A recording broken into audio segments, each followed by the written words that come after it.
अस्सलाम वालेकुम friends, welcome back to my YouTube channel daily tips with अस्मा।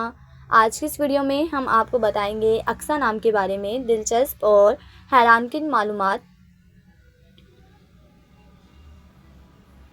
अक्सा नाम का शुमार लड़कियों के नामों में होता है।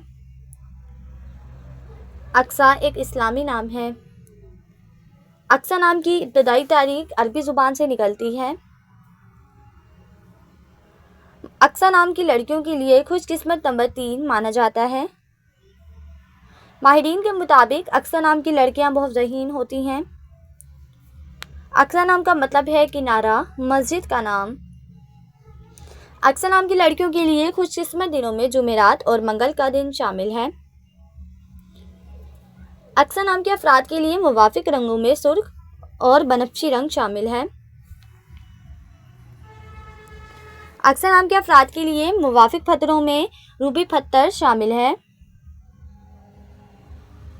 खुशकिस्मती वाली धातों में हिंसों के हिसाब से तांबा और लोहा शामिल है। फ्रेंड्स, अगर आप अपने नाम का मतलब जानना चाहते हैं तो कमेंट बॉक्स में अपना नाम लिखें।